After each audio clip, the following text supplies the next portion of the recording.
If you want to move your business from what I like to call kind of a lifestyle business, which is a totally valid type of business, but if you're wanting to kind of move into this business builder, we have to embrace the boring. We have to move from I am this business because that will burn you out as you try to grow. You can't. It won't work. I promise you, it won't work.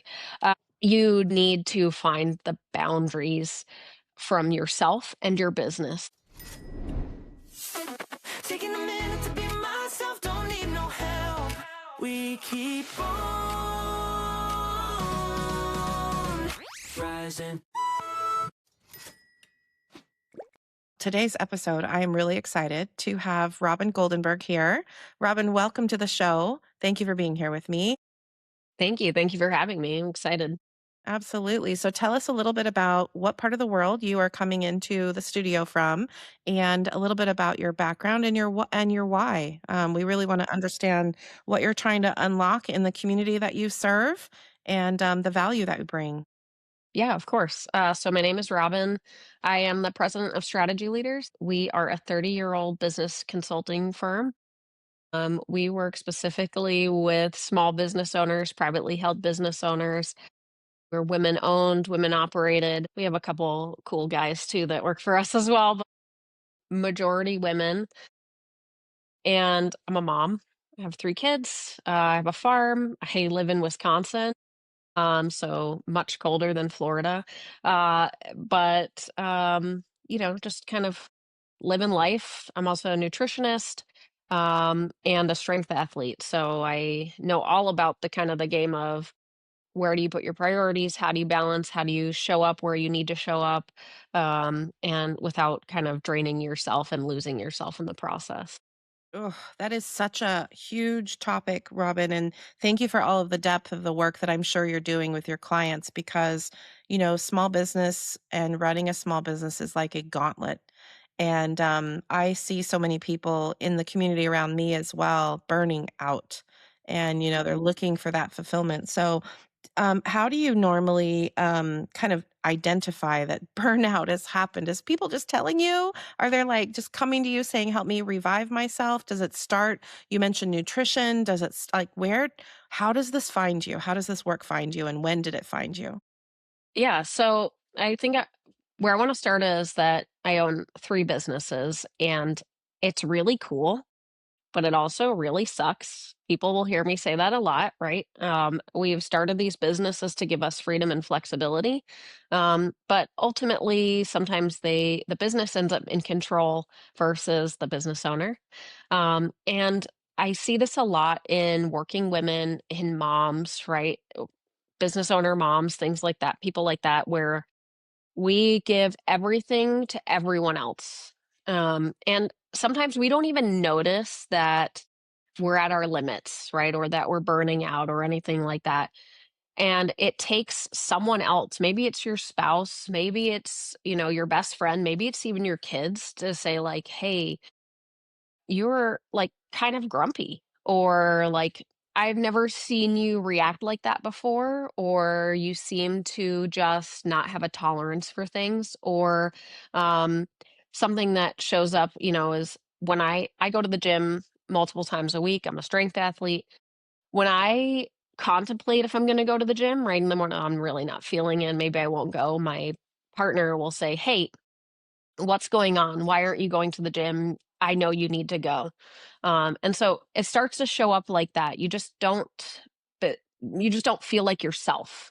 I think it's really hard for us to identify, like, I'm in burnout. I've hit my max, because I think as women in particular, and men too, but we tend to try to just keep doing.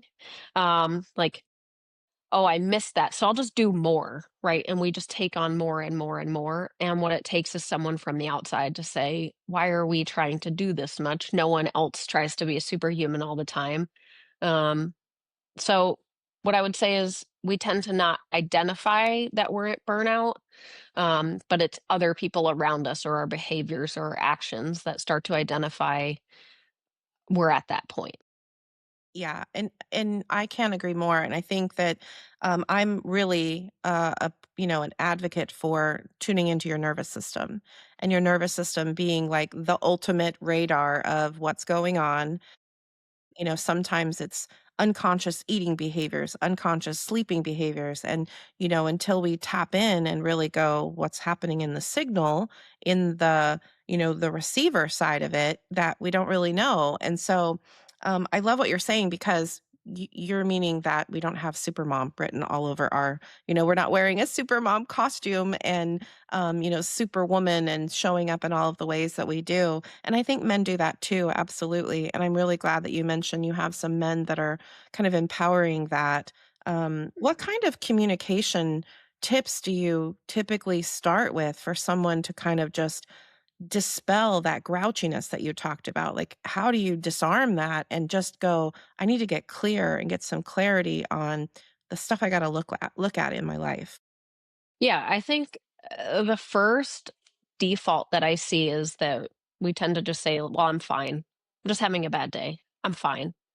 Um, and I think it's important to say, and I say this, I don't want to say that I say this a lot, but I do say this, like, I'm not okay now, but I will be okay. Right. So starting to change that phrasing from I'm fine, I can do it, I got it, I can handle this, to, I'm really not okay, but I'm okay. Like, and it's not catastrophic, but I'm just not feeling it. And to be able to start vocalizing, like, I need extra support. I think this comes into play either like in your business when you have other people on your team. Maybe you have another business partner or maybe a really great executive assistant or something like that, where you can be a little bit transparent and say, I'm really just overwhelmed with the amount of stuff I have to get done. So, can you help me figure out how to get it done or where I can maybe delegate some of these tasks? Um, and then when I'm not a marriage counselor, so let me just clarify.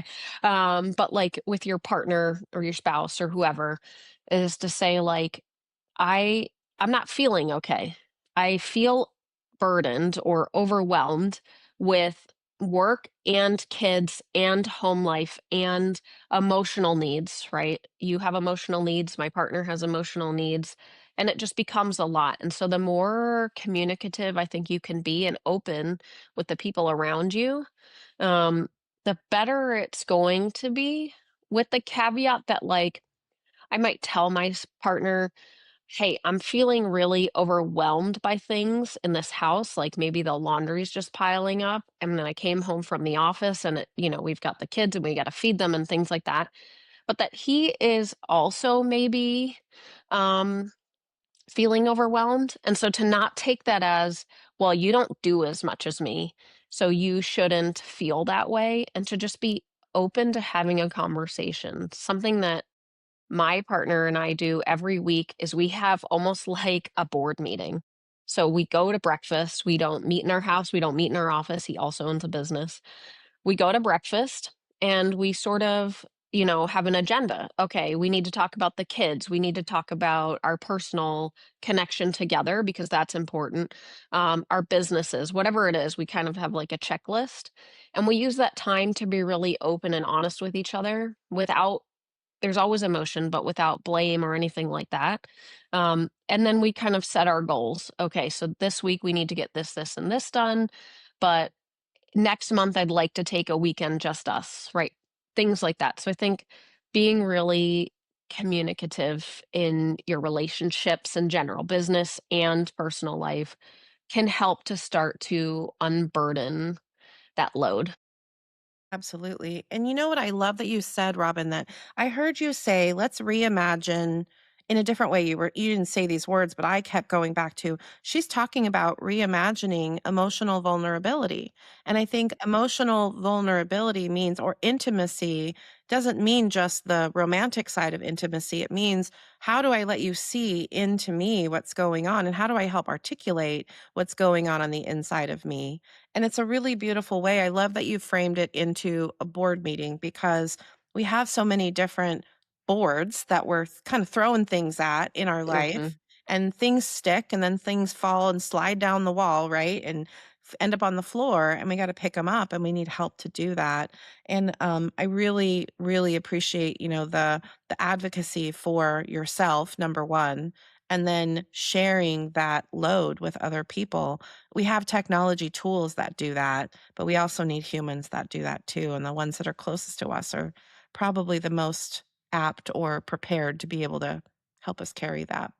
Yeah, absolutely. Yeah. So what does the cycle look like for a business owner when it comes time to okay, we went through first, how do I identify it? And now I'm starting to speak about it. What's the next step in their journey with you as they really start getting clear on, I have some things I need to restructure or realign or recalibrate in my world? Yeah, so the first thing that I like to do with my clients when they work with me is a 5-year plan. I know that that feels like, well, I don't know what Mm. I'm doing in 5 years. I Right. get that. I totally get that. Sometimes I don't know what I'm doing tomorrow, so I completely understand. Um, but this is more like a bucket list. It's not like in 5 years I'm going to be, something very specific. And it could be like I'd like to be able to go on vacation for 2 weeks at a time, right? And disconnect from everything. Or um I have a client right now who'd like to acquire 2 more businesses in the next 5 years, right? So some of it's personal. I'd like to on the nutrition side, it's like I'd like to be at this strength level, or um you know meal prepping and things like that, whatever it might be. So we start looking at this 5-year plan because it brings you to this place of, from feeling out of control, like all this input, right? Like, oh, I've got to do all these things. I don't know how to focus or prioritize. And it's just overwhelming, which we tend to then just kind of shut down, right? We put our blinders on and we just stop thinking about that. Um, but the more we can take all that input, I'd love to do this, I'd love to do that, I'd love to do that, and put it into writing, gives it a space to live that's not in your head. And then from there, we say, okay, well, what's the priority for this year? Right. So in the next year, I only like to focus on like 3 or 5 things. 3 to 5 is kind of an obtainable amount of things, depending on the lift that it requires, obviously. And then we start to talk about, okay, we've got our 3 top goals, 5 top goals. How do we actually accomplish those? What are some of the action steps that we need to take? And then conversely, I want to talk about what kind of obstacles are we going to run into potentially as we're trying to accomplish those goals? Because if we can plan them ahead of time, then we can also plan how to handle them. And obviously, you can't always plan for everything.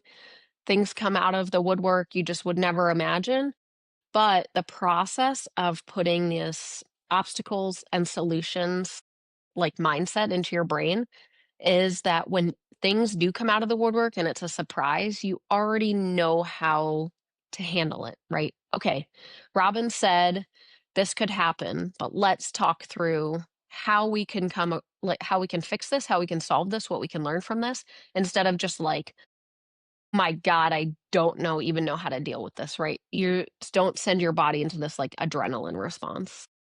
Yeah, and those are great tips because I think that having almost an inner plan so that you can respond and react to the outer influences to that plan gives you that preparation. And I went on this driver course, and I always think about this from business. Is I was on this driver course, and we were driving in the mud of, on the east coast of Florida, and I'm thinking, okay, so they're teaching us to prepare in case you ever lose control of your car, and you're driving through these roads and they teach you how to like skid out and have to turn the wheel all of a sudden so that you feel what do they call that? It's like the magnitude of the car. It's a Mhm. physics thing, right? So it's the sheer force of the car needing to finish a thing, a turn or a stop or whatever that force is. It's very similar to our life, though. It's like if you don't think about how you're going to turn your car, all of a sudden, if you got to take a left turn or you got to pivot your business, you're just kind of living in the moment so much that you're not looking at the road ahead of you. And is there a turn ahead or and things like that. And business has been really different for a lot of small business owners. The technology and the rules and the taxes and all of the things. Are you seeing some trends and patterns in where some of that unpredictability is really coming from and creating extra burden? So I would say that yes, the short answer is yes, but we really saw this, and I don't love bringing up COVID again because it feels like so long ago, It but does now. we really did see this during COVID, right? As like overnight, I tell you candidly, like overnight, I lost 75% of my revenue, right? We were heavily situated in one industry, a hospitality industry, and they shut down overnight essentially. Travel stopped, everything like that. So, um, it absolutely started at this black swan moment, right? Where, and we see this every 8 years, there's something like this. No one could have predicted COVID, obviously, but um, something happens every 8 years. Knowing that, whether that's an economic downturn or things like that, you know, we can be prepared for that. But within that time frame of COVID, where we had to adapt to working from home, to new tech, how do we put in new technologies? All these bigger corporate companies were almost scrambling, but they seemed almost ready, right? Like they have a team, they have the budget, they have the things. They could just jump into solve it, being present and ready to go. But small businesses don't have that ability, and it is largely related to being stuck in the ways we used to do things, right? We get so used to like, we've always done it this way. So we'll continue to do it this way because small business is small and antiquated or things like that, right? People like us because we're cute, right? Like that's essentially how it feels. Um, but now we're moving into this place where everyone uses AI, everyone uses contractors, everyone uses whatever, right? There's always something new, but it's only new for us. It's not new for these bigger companies that have people that their literal job is to look for these things coming down the road and solve them ahead of time. Um, and certainly that's not a realistic way to live your life in small business. You can't just be like, what's coming next? What's coming next? What's coming next? Because we'll lose sight of what's happening now. Um, but learning how to be adaptable and controlling your own reactions as a business owner is critical to leading yourself, leading your family, leading your team, whatever that might be, and leaning into your strengths, right? So as women, we have some inherent like feminine strengths that maybe like more masculine people might bully their way through things, that we have an ability to do things a little bit differently that I think has been looked down on a little bit, right? Like, oh, that's a soft way to do things. But sometimes when we are faced with so much continual change, your best option is to soften instead of bull in a china shop, like blinders on, go straight through, and to really develop this empathy almost, right? Of I know things are changing and I know it's stressful. I'm stressed, right? As the business owner, I can't imagine like that my team is probably stressed too because things are changing. But it's my job as a mom, as the business owner, as the leader to have the empathy to understand that like if I'm stressed, they're stressed, but I don't need them to eat my stress. Right? Mm. So we have to be controlled but soft. And you're talking about something that's so important. And, we mentioned the how we connected here was through Tammy Vincent, which was a previous podcast guest of mine. And we talked at Tammy's wellness event back in December about the pause, the power Mhm. of the pause. And the pause being, I just got to recalibrate for a second. I don't have to go, go, go, do, especially if I'm the one that's really the entity or the essence, like the true like um, the power of who we are on the inside, we pour into a business entity. Without Mhm. that essence, there is no business. There is no identity behind that business. We're the ones that bring it to life. So if we're not life filled when that business really starts cranking, then that machine is going to rust out, so we try to create this well-oiled machine. And I'm with you. I think that small business owners oftentimes get stuck in the machine part of it, and they lose that zest of who they were, that they brought to the business in the beginning. And that's really what people really that's what differentiates us from the corporate machine. And so I love that you're actually calling that out and you advocate for that, because people do get lost. They get lost in the big forest among the big trees, and they forget the power of the little tree that they are to nourish the big trees, which are the communities that we live in. Yeah. Yeah, Yeah, that's I really will good. add that small businesses, we employ most of the people in this country, right? We are the number one employer. And that means we're the number one supporter of communities, right? And we have the biggest impact on our local communities and the economy here. And it's time for us to really embrace that and say, the reason that this community exists is because we're here showing up every day. Um, and I think the other part of it is that we as business owners get really hung up on excitement, right? A lot of us have ADHD or some sort of neurodivergence, and we strive to have this feeling of dopamine, right, coming flooding our brains. And building a business can be really exciting, and especially when you're starting a new business, you get this like hit of dopamine for every win, right? You become the firefighter essentially. You're the savior of the business. To your point, like the business is you, right?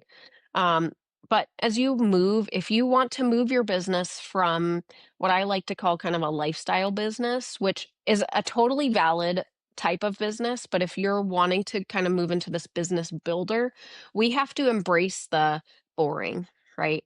We have to move from I am this business, because that will burn you out. As you try to grow, you can't. It won't work. I promise you it won't work.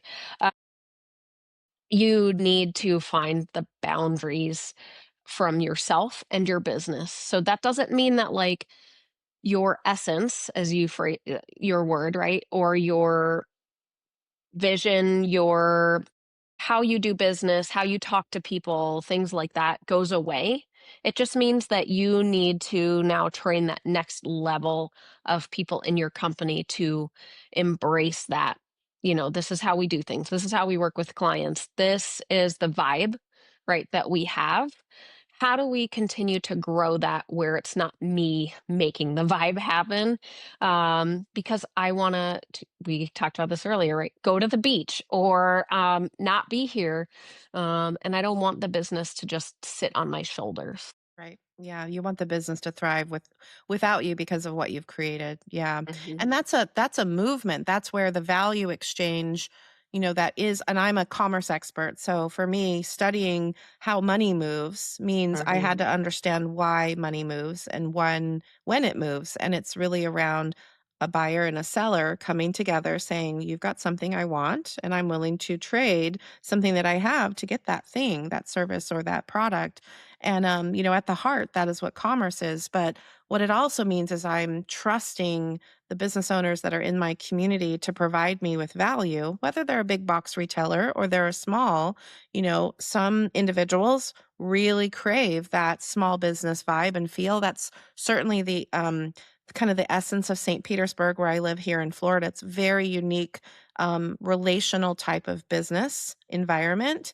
Lots of relationship building goes on out in the community, lots of, promoting one another. So, how do you encourage business owners to take advantage of those skills in their leadership and knowing what their 5-year plan looks like, and to really truly extend themselves out into the community to grow that, and to keep themselves like invigorated with business? Do you give them some unique tips and tools from your tool chest there? Yeah. So, what I would say is, as a business owner, you are the most expensive employee in your business, right? Whether that's in salary or perks or whatever, right? Like you have a car or you get to go, whatever that might be. Um, you should be focusing your time on revenue generating activities. So to me, that's very much being part of your community, right? If you're in a community where, like here in downtown Stevens Point, everyone knows each other. So it's probably very similar, right? All the storefronts, the Main Street businesses, they all know each other. We have, I don't know, like three bookstores all in a row, but they're all friends. Like they all know each other. Uh, and, the cafe knows the bookstore owner, and the massage lady in my building is friends with there's a crystal shop downtown, right? Like they just know each other. And so what I would say is like spend your time meeting these people in your community and network, we networking essentially, but building relationships, because at the end of the day, if I own a business and I can't service you, but I want to help you, me knowing other people and being able to say like, why don't you just call, John down the street, or I'll send an intro or things like that, is a huge value. And what I will also add here is if you haven't read Go Giver by Bob Berg, it is an excellent book. All his books are excellent, but this one is kind of his first flagship book. And it is about exactly that. So he talks about go giver, sell more. So essentially, you are creating these relationships, you're giving in order to receive. And so I think it's critical as a business owner to look beyond kind of your own commerce needs, your own revenue needs, because all of that will come back tenfold. I used to be heavily involved. I used to live in Connecticut, used to be heavily involved in the Norwalk Chamber. I was a chamber ambassador. A lot of the businesses on Main Street weren't necessarily in my demographic, but I still went out and met with them. I still wanted them to be part of our community because it's lonely as a business owner. And so even if I don't get something out of it, monetary, ultimately, like, what I'm doing is creating a community, which it fuels my emotional needs. And down the road, maybe someone's like, "Oh yeah, Robin's great. She connected me with this guy and she knows everyone and she's the person to talk to." And you start to build this influence. And I think maybe that sometimes has a negative connotation, but in small business, it is absolutely vital.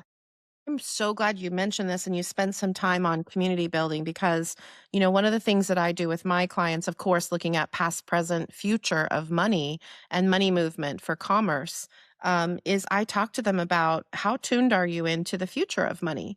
And the future of money movement is going to be very different than what we do today as we lean into, look at what's happening with cryptocurrencies and digital assets and blockchain. And it's an area where female business owners really aren't today. And trying to get and invite women to the table with me to have that conversation here in the US. Overseas, it's different. There's a lot more focus on it in the UK and in Europe and so forth.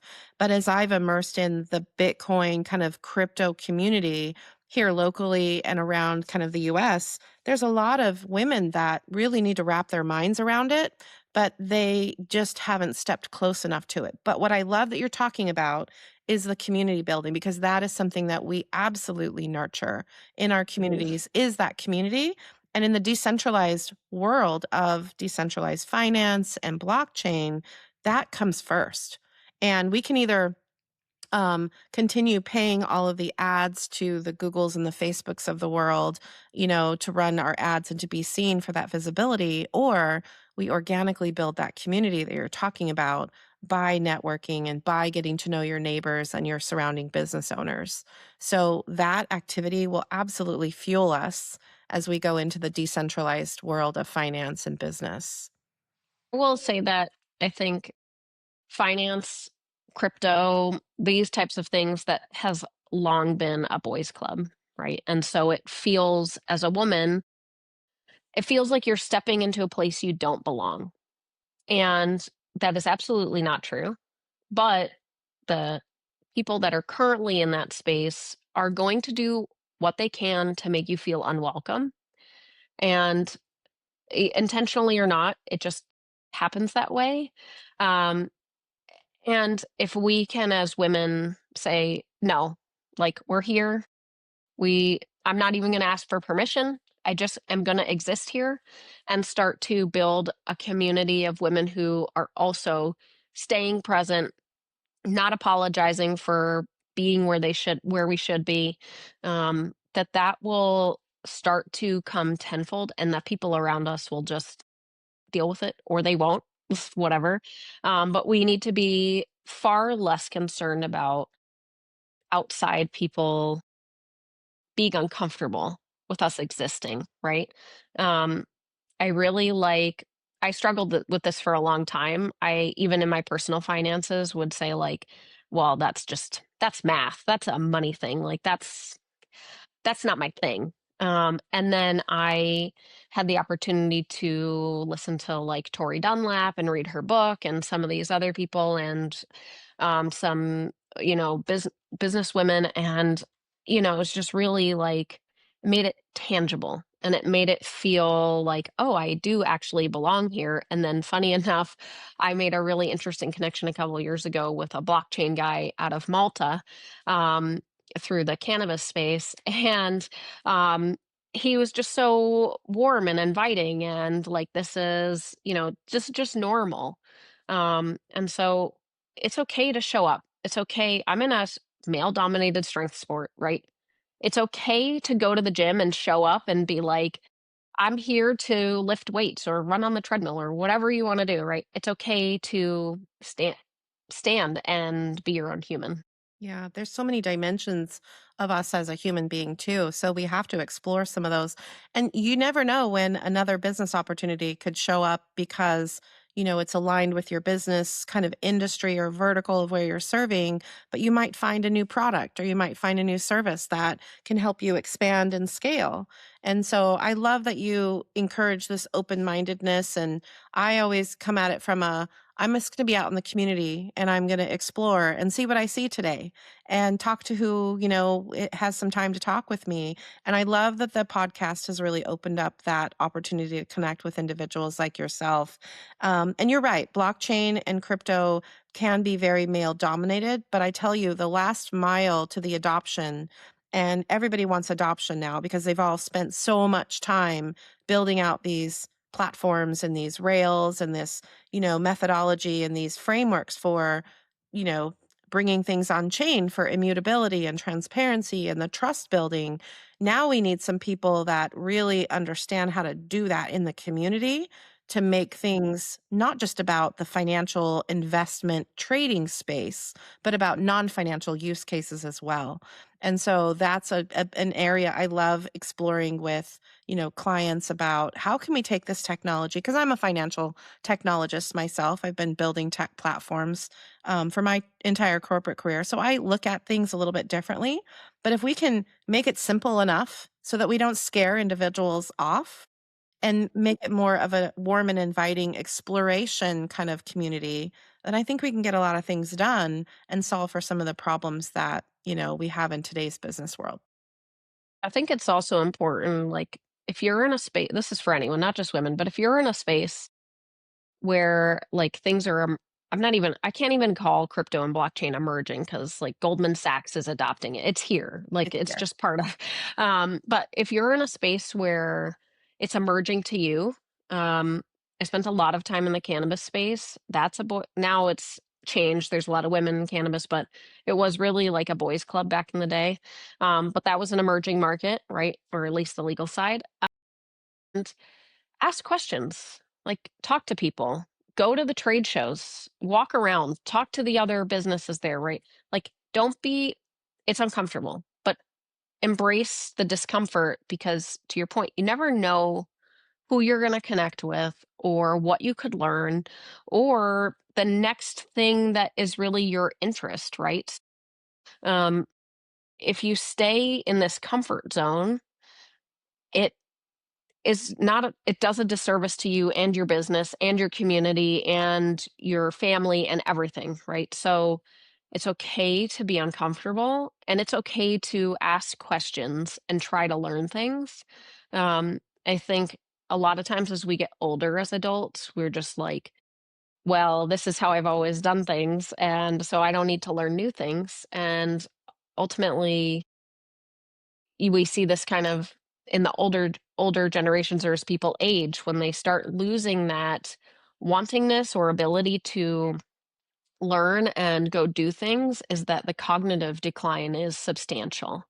And what you want to do is the key to staying young, I think, is what people will tell me is like always be learning, always try to explore, um, and stay present instead of just retreating. And I love that you're saying that as far as staying young, because isn't that what child's play is we kind of like curious, we're playful. You know, we can be playful even as adults, and we can explore new topics and go new places and ask questions that we didn't actually know. So so you mentioned you have a farm. I want to hear about this farm, and because that really requires some exploring in the dirt and all of the things, right? So how do you ever use some of these experiences you have at home to serve how you frame up, services for your clients? So, kind of. We have we have 40 acres. So it's Nice, not super little, but the amount of animals we have is little. So we call it a hobby farm. nice. Um, and I think part of owning farm animals and building a garden and doing all these things is like you just never really know what to expect. We have meat chickens and egg chickens, and our first time doing meat chickens, unfortunately, all the chicks they ship them to you in the mail. And unless you go to like Tractor Supply or something and yeah. Um and all of our 150 chicks died at the post office. I know, it was really sad, and I had to go pick up just a crate of dead chicks. It was really traumatizing, and I didn't know, obviously, till I got to, like, Milwaukee post office and drove a couple hours to go get these chicks that we were so excited for, and then um, so you just never know, right? Things and we could have said, well, I'm just never going to do meat chickens again because that was traumatizing or upsetting to me or whatever. And it's the same in business, right? Things happen and you have to decide like am I going to sit here and dwell on that or am I going to just keep moving. So we ended up getting another round of chicks. The vendor was great and replaced them and stuff, and they all came alive. Yay. Um, and we were able to fill our freezer for our family with 150 chickens, which we then here in Wisconsin, food stamps were cut off. They're back now, but so we actually set up a mini pantry at the YMCA. Our kids go to daycare there. We were able to fill their freezer with chickens and eggs and start kind of this community involvement where other people are bringing stuff from their pantry and in the spring and summer we'll bring vegetables from the garden. So we really it was all about this, I think, same like in business, right? This community give back. Okay, we've produced enough for us. Now, how do we give back to the people around us? And for us, it's a great lesson for our kids. Sure. My we have a 1-year old, a 4-year old, and an 8-year old. And the 4-year old's job every day is to go check how many cartons of eggs there are in the fridge in the pantry, right? Um, and he really like the kids have really embraced this as a thing to do and the little ones obviously maybe don't really understand, but the 8-year-old, we were able to say, like, some families can't afford food, some families just need a little extra help or whatever, and we were able to give them. So we were able to, like, teach our kids, and we do that very much in our business as well. "Hey, I'm in a meeting, this is what we're doing." But the farm is really interesting. We have geese, we have 2 pigs, we have 1 sheep, her name is Mozzarella. Uh, Sure, yeah. mozzarella. Love it. Um, and, I think when you own a farm and you wanna add more animals or more planning there's just planning involved, right? And so that's where we can also bring that, I think, back into business is we wanna grow and expand. We're expanding our garden to, like, 3 times the size it was last year.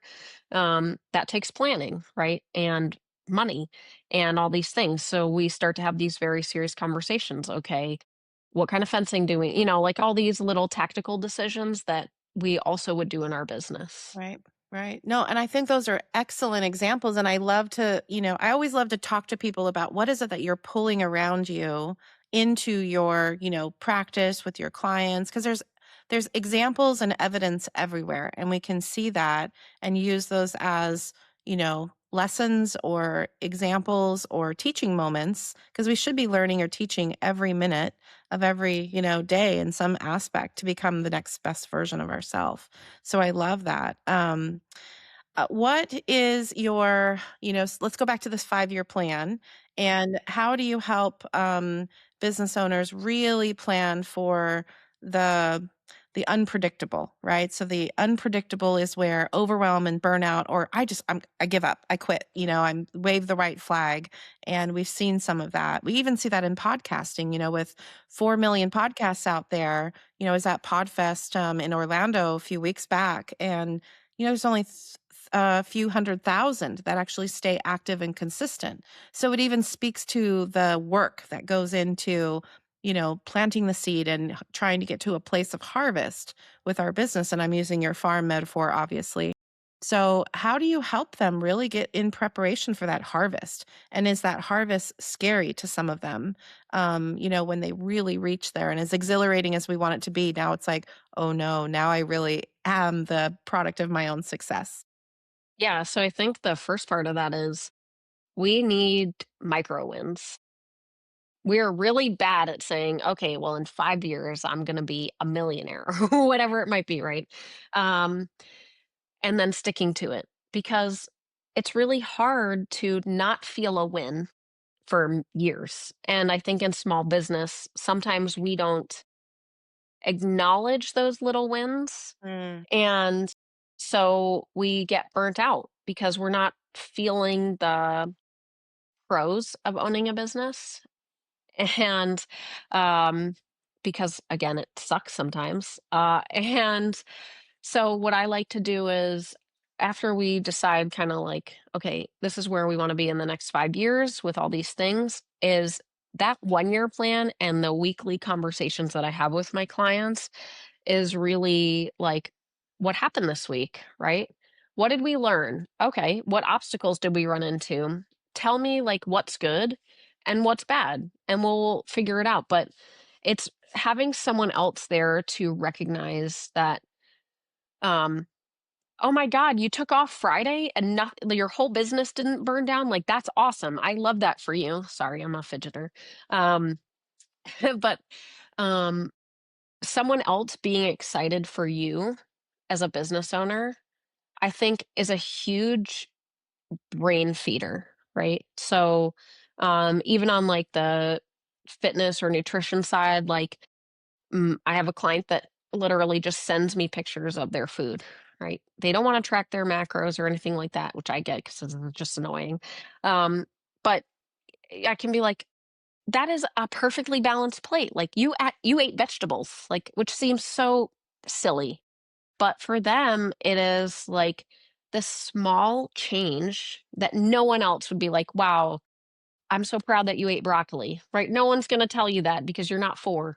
Um, but I will because I know that that's hard for you. Or you delegated this task. Like, I don't, my emails are always out of control. And I really needed to hold that for whatever reason. But it is so mind numbing for me to go through my emails and it distracts me from other stuff. So Anna, my assistant, now does my emails. And my partner was like, I'm really proud of you that you trusted to delegate your emails, right? Like, which no one would ever be like, good job, you're so awesome. Um, but we need that. And so I think to stick to your goals, you need cheerleader, but you also need someone that's going to hold you accountable. So it's not just like you're the greatest, you're so awesome all the time, right? You need someone that's going to say, "Okay, well that was great, but this one how do we this was not so great and you need to get your homework done. You need to I use the term eat your vegetables, but it's really like for putting in the reps. You've got to do these things to get there and you need someone that's willing and able and there and present to support you in getting that done. Yeah, and it sounds like you've got such a great partner too, and that matters. The household, the time in your life of starting a business absolutely matters too, because sometimes it's just too overwhelming in certain areas. But you got this idea burning inside of you, and getting your life ready to start a business is just as important as running the business. Wow, Robin. So, tell us how to get a hold of you and what kind of clients you're, really looking to invite into your community and how you serve them and all the good things about how they actually want to reach out to work with you. Yeah, so I'm big on LinkedIn. You guys can find me on LinkedIn. I'm sure Connie will put my links Show in. note. Or you can head to my website, strategyleaders.com. I do, even though I just told you I don't check my emails, Anna checks my emails. I love talking to business owners, entrepreneurs, people who are even thinking about starting a business because I like the community. So even if we don't work together, I still like to have the conversations. Um, Typically, my clients are somewhere between a million in revenue to 10 million in revenue. What I like to say is they're kind of in the messy middle. So they've already done the lift of kind of the startup, although I do have a client right now that's in a startup. Um, and they're really looking for support and push um, to systematize and scale and build stability in their business. Um, I obviously do nutrition coaching. Not all my clients do that with me, but stuff like that, your wellness, your mental health, I take that all into account because ultimately that's really what matters. You matter more than your business. And so if you're looking to grow and scale, but not have the business rely on you, that's where I come in. That it's so empowering too to say that you are you matter more than your business, and I think that that is a key, and we forget that we get so even just immersed into the business itself, the engine that the business is, that I'm really glad that you brought that up as a closing point here because it's so important. And a lot of people say, what's your ultimate wealth? How do you define wealth? And wealth mostly, what would you say that that would be, Robin? What's the ultimate wealth for a business owner? Really, your health and happiness. Um, but also keep in mind that as a business owner, your retirement plan is probably your business. So you've got to find a balance between protecting yourself and building this thing that's going to help you retire, move on, whatever you want to do in the next 5, 10 years, um, and allow you to continue to be happy and healthy and moving forward in life, even when that business is no longer yours. Awesome. Well, I think that anybody would be absolutely lucky to work with you, especially if they're in that messy in the middle, looking for that structure and that push. It sounds like just the individual that you express yourself as here with us on the farm and the mom. I mean, you're nurturing a number of things. So it sounds like it would be a very, very honor to work with you. So thank you for being on the show with us. And Thank I you. wish you so much luck with your program. Thank you very much. You're welcome. Thank you for listening to Unlocking Commerce and Business. If this conversation resonated, here's what you can do. Subscribe for weekly conversations with survivors, innovators, and changemakers, building regenerative alternatives to extractive commerce. Share this episode with collaborators, partners, funders, and changemakers in your network. The people ready for restorative commerce need to hear these voices. Drop a comment below. Tell us what patterns you're recognizing or what solutions you're building. We read every one. Commerce is everywhere, and healing extraction patterns inside our communities creates regenerative commerce outside. Like a lighthouse, we're here, exploring and cutting through fog, pointing toward what works. Welcome to the era of restorative commerce. Until next time, explore courageously, build sovereignly. You are the source and store of value. This is Connie Davis signing off. Thank you for being here.